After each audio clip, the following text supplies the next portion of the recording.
Good morning friends. देखिए आज हम इस वीडियो में प्रश्नावली 1.2 का पाँचवा, छठवां और सातवां सवाल को हल करेंगे। तो देखिए हमारे पास पाँचवा सवाल है, जांच कीजिए कि क्या किसी प्राकृत संख्या n के लिए संख्या 6 पर n की घात अंक 0 पर समाप्त हो सकती है।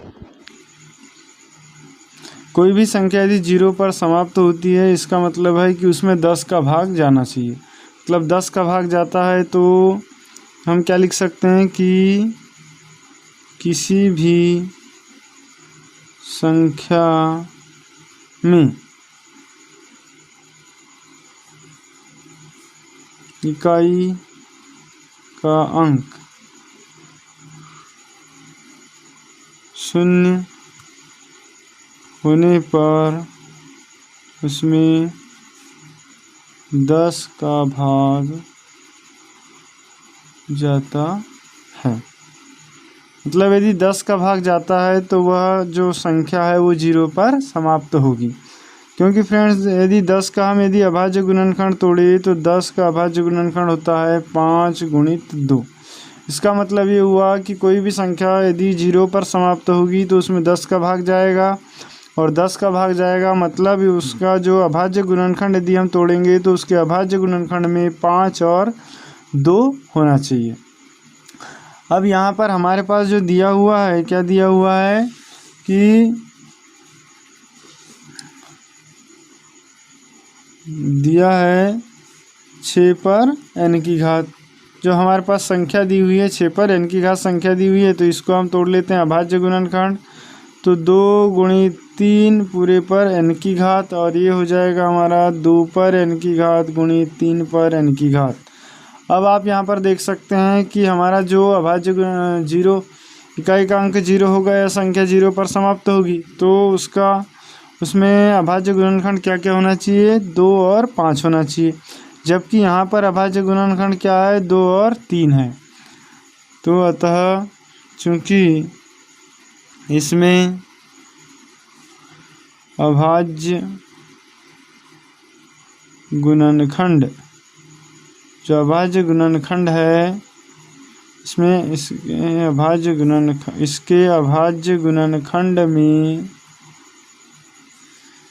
देखिए 2 तो है लेकिन 5 नहीं है।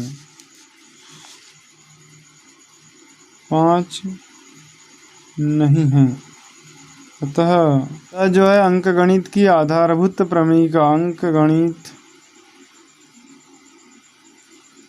की आधारभूत प्रमेय का है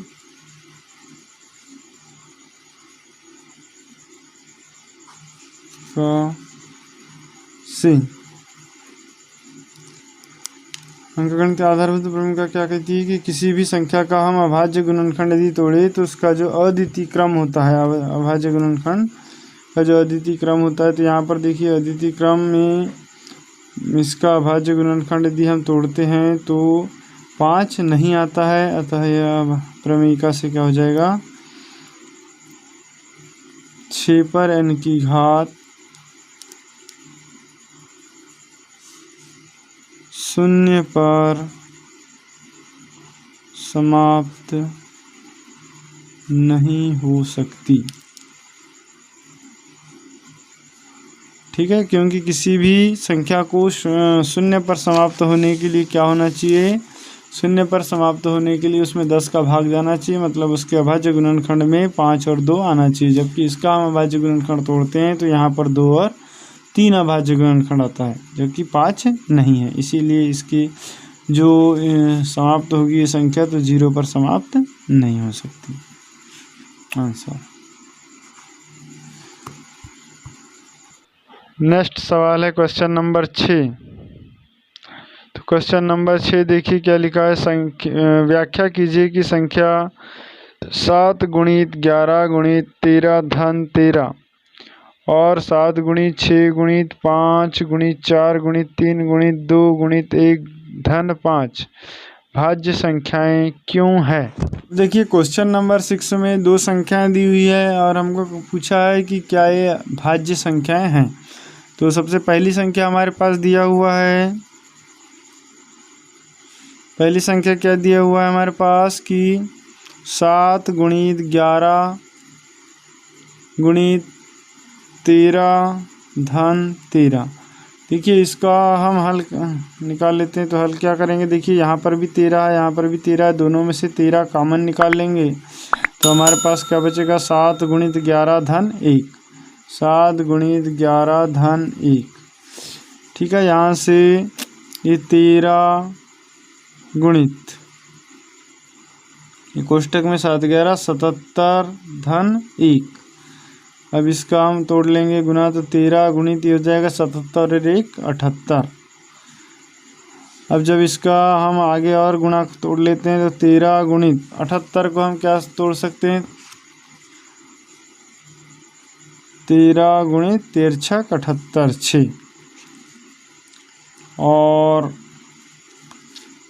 अब देखिए फ्रेंड्स, यहाँ पर ये जो संख्या दी हुई थी हमारे पास 7 गुणित 11 गुणित 13 धन 13, और हमको पूछा है कि क्या यह भाज्य संख्या है। तो हाँ, यह भाज्य संख्या है, क्योंकि देखिए यहाँ पर 13 मतलब भाज्य संख्या होने के लिए क्या होना चाहिए, उसमें एक और स्वयं के अतिरिक्त दूसरी संख्याओं का उसमें भाग जाना चाहिए। तो देखिए ये पूरे का जो गुणनफल होगा तो वो जो संख्या आएगी वो ये स्वयं हुई, तो इसका तो भाग जाएगा ही, उसके अतिरिक्त इसमें 13 का भी भाग जाएगा और 6 का भी भाग जाएगा। यदि 6 को तोड़ते हैं तो 2 और 3 में टूटेगा तो 2 का भी भाग जाएगा और 3 का भी भाग जाएगा, इसीलिए यह क्या है, भाज्य संख्या है। तो हम लिखेंगे अतः यह भाज्य संख्या है, क्योंकि इसमें स्वयं एवं एक के अतिरिक्त 13 व 6 का भाग जाता है।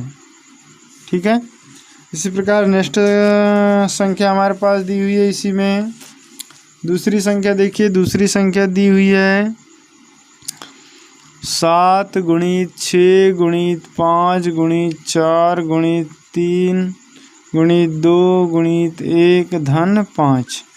अब यहाँ पर भी देखिए दोनों में से कॉमन निकाल लेंगे तो 5 कॉमन निकलेगा दोनों में से, पुस्तक में बच जाएगा 7 गुणित 6 गुणित 4 गुणित 3 गुणित 2 गुणित 1 धन 1। 5 गुणित, इनका गुना कर देते हैं हम, 2 का 2 2 तिया 6 6 2 चौके 24 और 24 गुणित और इनका 6 7 42, तो 42 गुणित 24 धन 1। ठीक है, आगे देखो ये क्या हो जाएगा, 5 गुणित 42 और 24 को जोड़ देते हैं हम, सॉरी 42 और 24 का गुणा कर देंगे तो 24 दूनी 48, 48 की 8 हासिल का 4 और 24 चौके 96, 96 और 4 100, तो आ जाएगा 100 धन 1 बराबर 5 गुणित ये हो जाएगा 9, 1009। तो अब देखिए फ्रेंड्स, यहाँ पर भी ये भी जो संख्या दी हुई है, इस संख्या में ये इसका जो गुणनफल आएगा वो स्वयं संख्या होगी तो उसका तो भाग जाएगा ही, उसके अतिरिक्त इसमें 5 का भी भाग जा रहा है और 1009 का भी भाग जा रहा है, मतलब ये भी संख्या क्या है, भाज्य है। अतः यह संख्या भी कैसी संख्या है, भाज्य संख्या है। ये संख्या भी भाज्य संख्या है क्योंकि इसमें एक व स्वयं के अतिरिक्त एक और स्वयं के अतिरिक्त 5 व 1009 का भाग जाता है। ठीक है फ्रेंड्स, समझ में आया होगा सवाल। यदि समझ में आया हो तो प्लीज़ वीडियो को लाइक करें और चैनल सब्सक्राइब नहीं किया हो तो चैनल को सब्सक्राइब कर लें। तो क्वेश्चन नंबर 7 देखिए क्या कहता है कि किसी खेल के मैदान के चारों ओर एक वृत्ताकार पथ है और इस मैदान का चक्कर लगाने में सोनिया को 18 मिनट लगते हैं, जबकि इसी मैदान का एक चक्कर लगाने में रवि को 12 मिनट लगते हैं। तो यहाँ पर मान लीजिए कि वे दोनों एक साथ दोनों एक ही स्थान और एक ही समय पर चलना प्रारंभ करते हैं। मतलब एक ही स्थान से और एक ही समय पर चलना प्रारंभ करते हैं, एक ही दिशा में चलते हैं, तो कितने समय बाद वे पुनः प्रारंभिक स्थान पर मिलेंगे।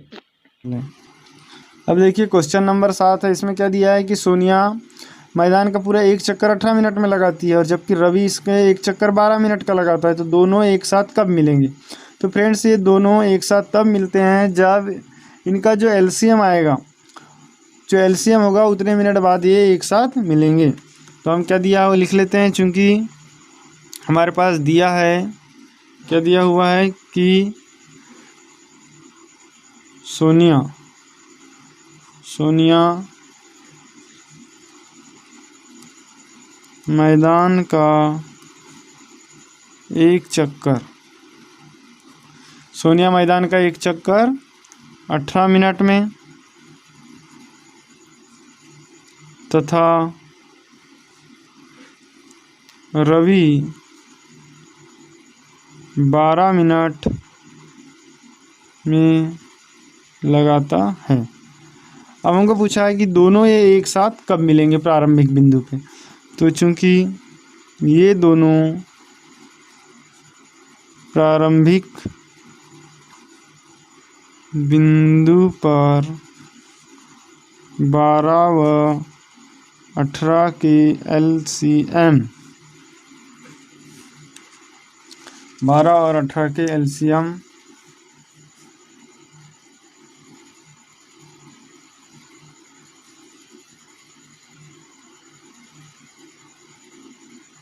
के बराबर मिनट बाद एक साथ मिलेंगे। मतलब 12 और 18 का जो एलसीएम आएगा उतने मिनट बाद ये एक साथ प्रारंभिक बिंदु पर मिलेंगे। तो देखिए 12 और 18 का एलसीएम निकाल लेते हैं। तो 12 का अभाज्य गुणनखंड तोड़ लेते हैं। तो क्या टूटेगा, 2 गुणित 2, 2 दूनी 4, 4 तिया 12। ठीक उसी प्रकार हम 18 का भी एलसीएम निकाल लेते हैं। तो 18 का हो जाएगा 2 गुणित 2, 2 दूनी 4, 2 तिया 6, 2 गुणित 3, 2 तिया 6 और 6 3 18। अब इनका एलसीएम निकाल लेंगे। तो एलसीएम हो जाएगा एलसीएम 12 गुणित 18। 12 और 18 का एलसीएम देखिए यहाँ पर दोनों कॉमन है, तो ये 2 आ जाएगा गुणित, ये 2 यहाँ नहीं है पर ये 2 आ जाएगा गुणित, ये 3 आ जाएगा, तो ये 3 है तो ये 3 आ गया, उसके बाद ये वाला 3। तो एलसीएम क्या हो जाएगा हमारे पास, 2 दूनी 4, 4 तिया 12, 12 तिया 36 मिनट। तो जो फ्रेंड्स इसका जो एलसीएम है 36 मिनट है, अतः 36 मिनट बाद एक साथ मिलेंगे। अतः 36 मिनट बाद रवि तथा सोनिया एक साथ मिलेंगी।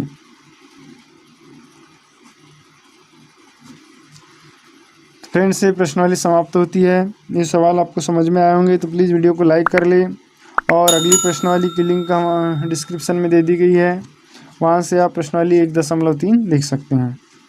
थैंक्स।